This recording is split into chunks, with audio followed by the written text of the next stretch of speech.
ጤና ይስጥልን።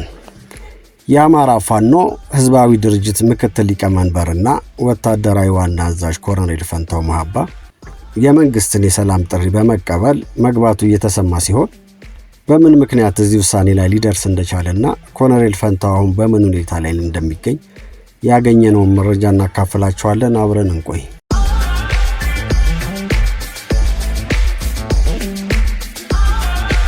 Ethio 7 Star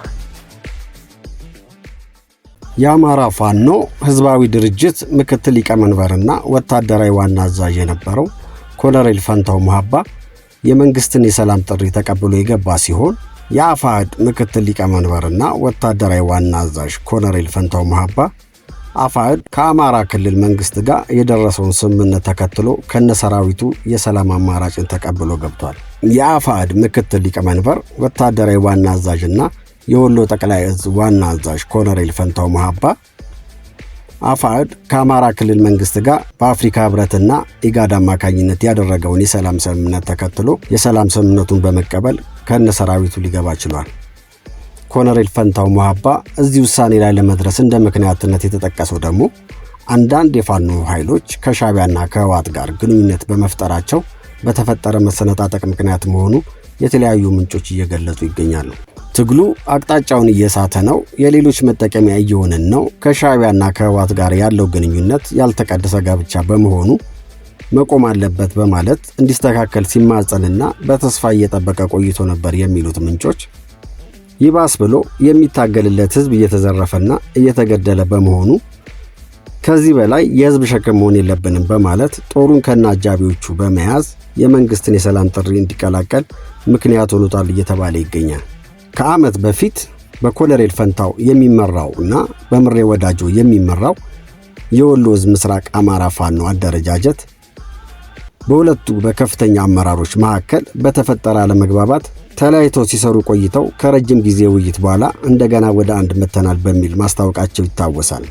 አሁን ደግሞ የህዝብ ስቃይ በስቷል፣ የአማራ ጥያቄ በመሪዎች ተጠልፏል የሚለው ሐሳብ ኮሎኔል ፈንታው ለዚህ ውሳኔ እንዳደረሰው እየተወራ ይገኛል።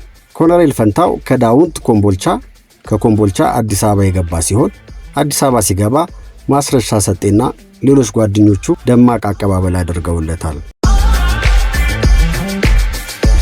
እንደሚታወቀው ከአንድ ወር በፊት የአማራ ፋኖ የህዝብ ግንኙነት የነበረው ማስረሻ ሰጤ እንዲሁ የመንግስትን የሰላም ጥሪ በመቀበል የገባ ሲሆን በወቅቱ ማስረሻ ያስተላለፈው መልእክት ጦርነት መብቃት አለበት፣ ህዝባችን ከዚህ በላይ መሸከም አይችልም፣ የተገንጣይነትና የባዕዳን ተልእኮ በመቀበል ኢትዮጵያ እንድትበታተን ከሚፈልጉ ኃይሎች ጋር የሚሰሩ ፋኖ አመራሮች እንዳሉ በመጥቀስ ይህ አካሄድ አጥፊ መንገድ እንጂ የህዝብን ጥያቄ የሚመልስ እንዳልሆነ በመረዳት በተለያዩ አካባቢዎች ትጥቅ አንስተው የሚዋጉ ይህንን ተገንዝበው የሱን ፈለግ በመከተል ወደ ሰላም እንዲመጡ ጥሪ አቅርቦ ነበር። ወደ ጫካ የገባነው የተለያዩ የህዝብ ጥያቄዎችን ይዘን ነው።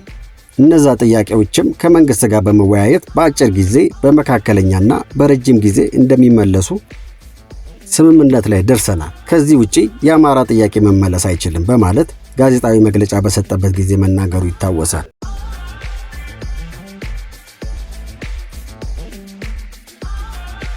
Ethio 7 Star